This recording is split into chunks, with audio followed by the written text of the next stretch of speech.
So you just sold the Daytona for 32 bands, paid 27, so you made $5,000, right? Well, you didn't. And on most applications and setups that you're using to run your business, you won't find out the real number until you have to do your taxes in April. Between that spread and your bank account, there's a whole list of expenses that are unaccounted for. Your payment processor's payment fees, the shipping and insurance, the commission if the sale wasn't fully yours, the service you paid for 3 weeks ago on the watch and completely forgot, and the watch you took in trade at a generous number just to get the deal done. Every one of those items shaves at your profit, but netting it out takes work. So most dealers just run on gross, and then they price the next piece off a number that was never real. This is exactly how most dealers have a great month on paper, but a flat month in their bank account. Look, I didn't come up through the trade. I actually came out of growing operations software for law firms. So safe to say, money, accounting, and finding where every dollar is going was the most important part of the whole process. Something I learned while I was there is that one of the most important things we can do as a software product is show you guys your real numbers, the truth. Because the ones who scale in every business are the people who know their real margin per unit. So watch what closing a deal on WristBook looks like.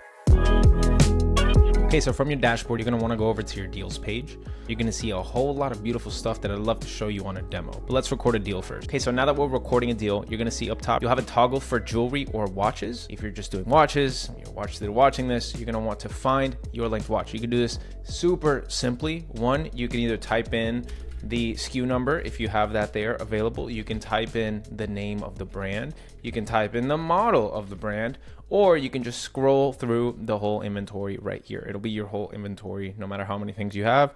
It'll be in this little pop-up window. So let's just say we just sold the Rolex Submariner and we need to now link a buyer. So this is super important because the whole point of WristBook is that it connects your CRM and your buyers to your inventory and to your accounting. And so we want to attribute every sale to a buyer. If it's a buyer who bought something on eBay or something, get their information from the eBay, from the sale that you made, and put it in here. And it's gonna be super simple.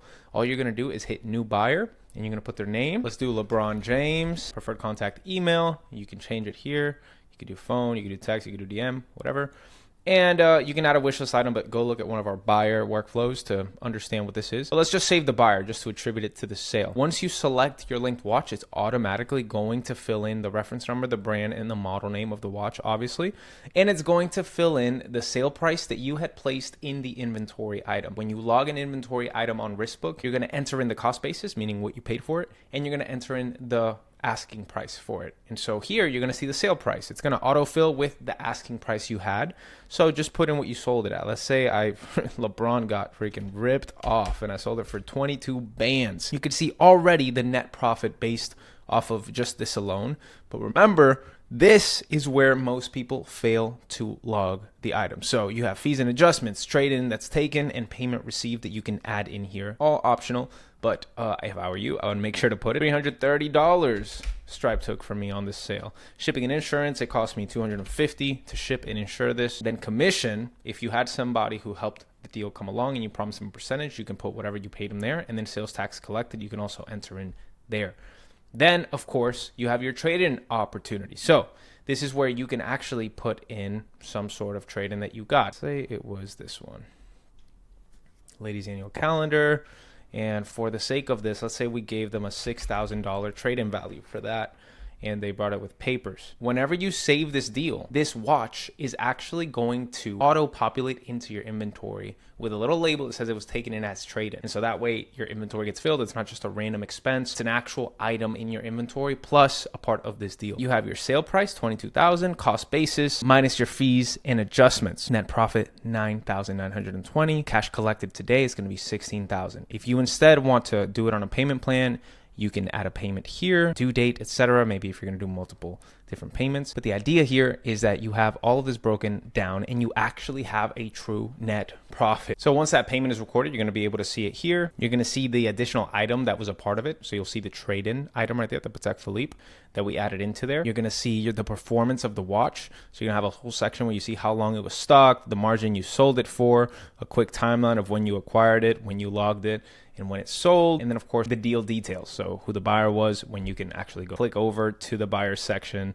the linked watch, you can actually go look at the inventory item that was sold right here, and you see that it'll auto place as sold. One of the coolest things is the fact that this inventory item that you took in as a trade-in is actually showing that you took it as a trade-in as this day. It'll show the cost basis, which automatically gets placed as cost basis based off of the trade-in value that you took it in for. We've done a bunch of different things. We have recorded a deal, so our accounting is on point. We've added all of the fees and everything attributed to our cost basis and profit that affects all of that.